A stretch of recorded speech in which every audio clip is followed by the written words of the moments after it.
So, as we all know, racism is everywhere. And today we found out it is, or was, in the heart of actor Liam Neeson. He gave an interview with The Independent on his new film, and he volunteered this confession about his own racist behavior. Some translations of what he says, a cosh, for example, is what we call a crowbar. And the Troubles refers to the violence between Protestants and Catholics in Northern Ireland. Here is audio of the interview with The Independent. The language is unfiltered. I'll tell you a story. This is true. I'm not going to use any names, but I was away and I came back and she told me she had been raped, but she handled the situation of the rape in the most extraordinary way. But my immediate reaction was, I asked, did she know who it was? No. What colour were they? She said it was a black person. I went up and down areas with a cosh, hoping I'd be approached by somebody. I'm ashamed to say that. And I did it for maybe a week, hoping some black bastard would come out of a pub and have a go at me about something, you know, so that I could kill him. And it took me a week, maybe a week and a half to kind of go for that. And she said to me, where are you going? I said, I'm just going out for a walk, you know. She said, what's wrong? No, nothing's wrong, fine. And it was horrible when I think back, but I did that. And I've never admitted that to it. I'm saying it to a journalist, God forbid. Holy shit. It's awful. But I did learn a lesson from it when I eventually thought, what the fuck are you doing, you know?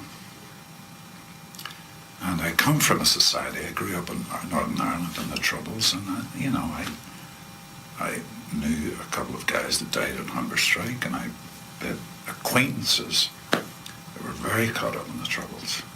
And I understand that need for revenge, but it just leads to more revenge and more killing and more killing. And, you know, Ireland, Northern Ireland's proof of that, you know. All the stuff that's happening in the world at the minute, the violence is proof of that, you know. So it's, but that's, yeah, primal need, I understand, you know. Relate to that.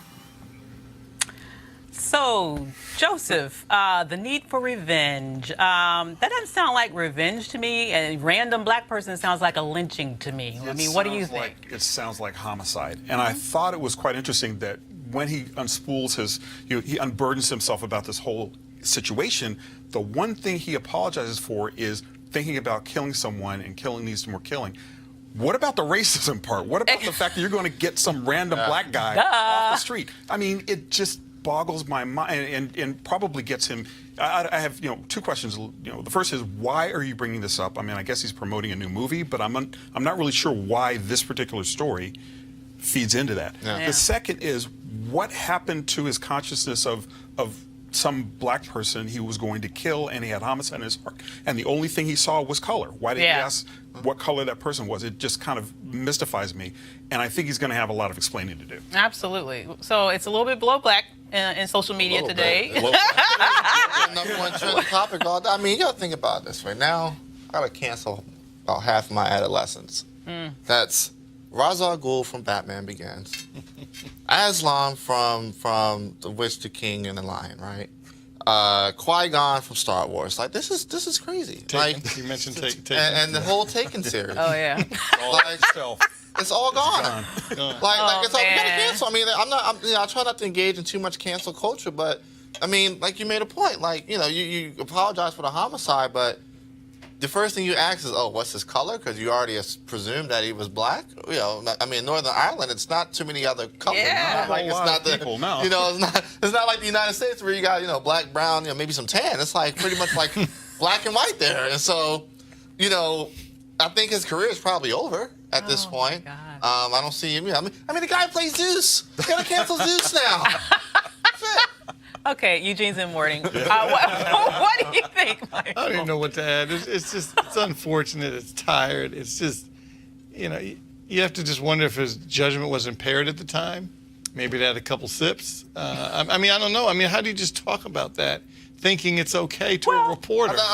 I will mean, say, it's just- I have someone I'm connected to who made the argument. She was making a counter argument. I don't quite buy it, but I'll bring it up. So maybe someone here will agree with What it. Northam should have did? Well, she's saying he shouldn't be castigated because he did express some level of remorse. It was only a week. And A lot of people. yeah, a lot of people could have died in a week. Have you seen it taken? It's true. But the main point is that, at least he expressed it. And we have to create a space where people can express even unpopular or ugly things so that we can begin to face these feelings that a lot of people have, but will not outwardly express. I mean, what do you think about that? I will say this, if Northam did something like this and just came out and said, you know what, I hate black people, and I've done all these things, I think we probably would not be having a conversation about him resigning. If he was just upfront about it, how, Liam was just upfront about he wanted to kill some black people. If Northam would have came out, sometime over the last, 15, however long his political career has been, and said, you know what, I've done some pretty racist things. And I think I hate black people, but I'm be honest about it. We might not be having a conversation about him resigning. I don't know if I could go that far. What are y'all saying?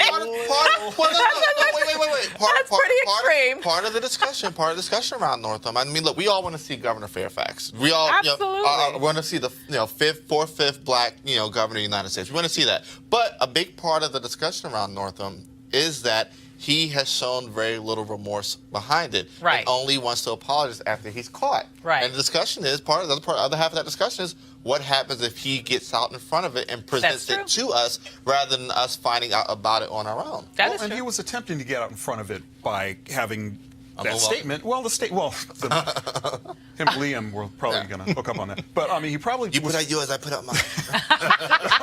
Well, he was trying to get out in front of it with the apology and the video, right? And right. to my mind, if he had just shut up at that point, and maybe the next Sunday morning he's up in front of AME Church talking about redemption and I have sinned and really trying to atone. And really trying to atone. But here you also have in Liam Neeson's case, you have a guy who's atoning for maybe the wrong thing. I mean, yes, homicide is wrong and nobody wants to get killed, but a lynching is a lynching. Right.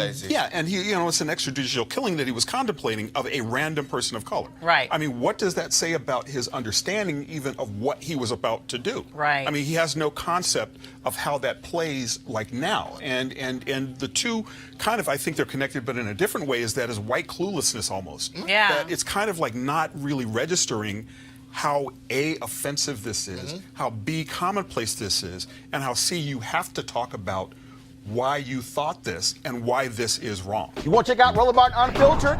YouTube.com/Roland S. Martin. And subscribe to our YouTube channel. There's only one daily digital show out here that keeps it black and keep it real. It's Roland Martin Unfiltered. See that name right there? Roland Martin Unfiltered. Like, share, and subscribe to our YouTube channel. That's YouTube.com/Roland S. Martin. And don't forget to turn on your notifications so when we go live, you'll know it.